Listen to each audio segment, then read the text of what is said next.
The rest of the world needs to sit up and take notice of what is going on in Greece right now. This is what can happen when you allow government debt to spiral out of control. Once it becomes clear that you can't pay your debts, a financial collapse can happen very suddenly, and you start losing your sovereignty to those that you must turn to for financial help. So is the financial collapse of Greece the canary in the coal mine for the global economy? EU finance ministers have given the Greek government 2 weeks from Monday to approve another round of brutal austerity measures. If the austerity measures are not approved, Greece will not receive the next bailout installment of 12 billion euros. If that happens, the whole globe better buckle up because it's going to get crazy. July 3rd is the deadline. Basically, the EU has put a gun to the head of the Greek government. Without this bailout money, Greece will default and economic hell will break loose all across the country. It is important to keep in mind that this is just the first Greek bailout that we are talking about. Last year, the EU and the IMF agreed to provide the Greek government with a 110 billion euro bailout. The current 12 billion euro installment is part of that package. Sadly, it has become apparent that the first bailout is not going to be nearly enough for Greece. A second bailout, which will be the same size or even larger, is already being discussed. This is going to put the Greek people even more under the heel of the money powers in Europe. Keep in mind that all of these bailouts are just more loans.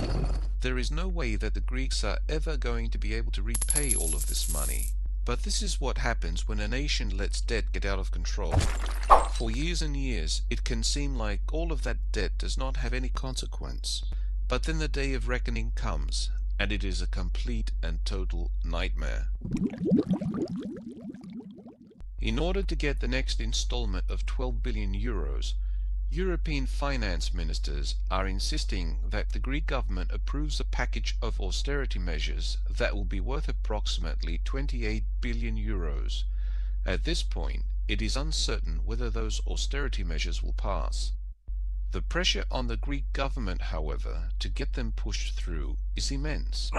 These austerity measures include tax increases, budget cuts, and a large-scale privatization program. This is often what happens to third world nations that cannot pay the debts. Organizations such as the IMF or the World Bank will come in and insist that they tax their people more, cut back on their spending, and sell some of their public assets to big corporations.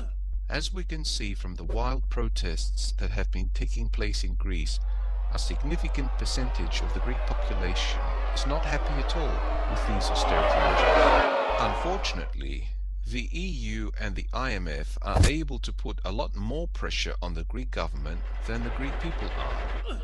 Greek Prime Minister George Papandreou recently gave the following warning to the Greek people about what could happen if this debt crisis ends badly.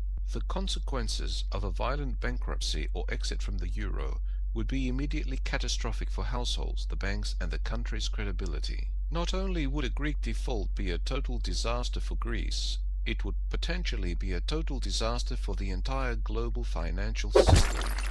Sung-Won Son, an economics professor at California State University, recently made the following statement about the seriousness of the debt crisis in Europe.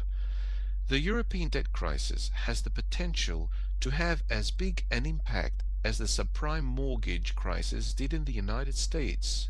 So will these bailouts solve the problem? No. Giving Greece more loans is only going to kick the can down the road for a little while longer. The truth is that Greece is bankrupt. Unless huge amounts of Greek debt are forgiven, Greece is going to default sooner or later.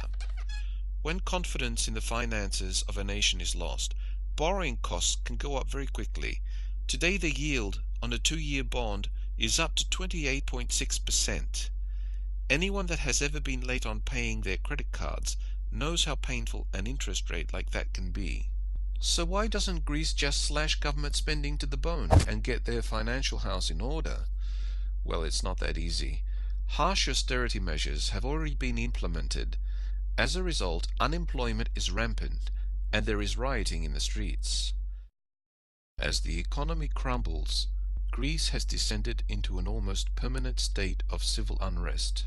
The fact that the EU and the IMF want even more austerity measures has sparked some wild rioting in Greece in recent days. Not all protesters are being violent. Some of them are showing their displeasure in non-violent ways. For example, workers for Greece's state-owned electric utility are staging 48 hours of rolling strikes that are designed to create blackouts over large areas.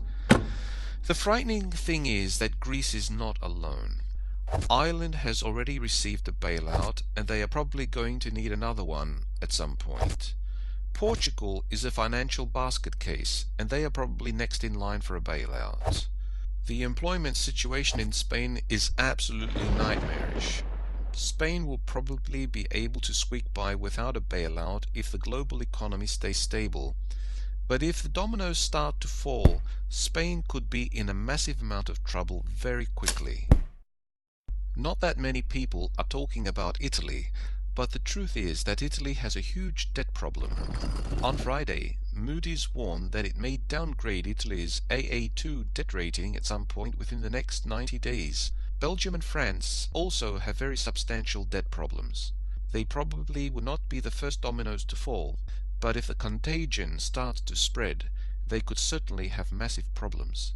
The truth is that Europe's entire financial system is extremely vulnerable right now. Big banks all over Europe, and especially in Germany, are leveraged to the hilt. All it would take to topple many of them is a stiff breeze. When Lehman Brothers collapsed, it was leveraged 31 to 1. Today, German banks are leveraged 32 to 1. German banks are also holding a massive amount of Greek debt. That is why there is so much fear that the crisis in Greece could spread across the rest of Europe and start toppling dominoes. So if Europe starts having major problems, will the US step in and help? Yes, if the crisis in Europe gets worse, the Federal Reserve will probably step in just like they did back in 2008. But the US is rapidly approaching a day of reckoning like the one that Greece is going through. The US government has piled up the biggest mountain of debt in the history of the world, and faith in the US dollar is dying. The economic crisis in the United States gets worse with each passing year. Yes, the Federal Reserve can print up stacks of money and send it over to Europe, but that isn't going to solve anything in the long run. The truth is that the US is not even going to be able to keep itself afloat. The world financial system is far more vulnerable today than it was back in 2008. The next wave of the financial collapse is going to hit at some point, and when it does, it is going to probably be even more painful than the last wave. Our world is becoming an incredibly unstable place. You better get ready.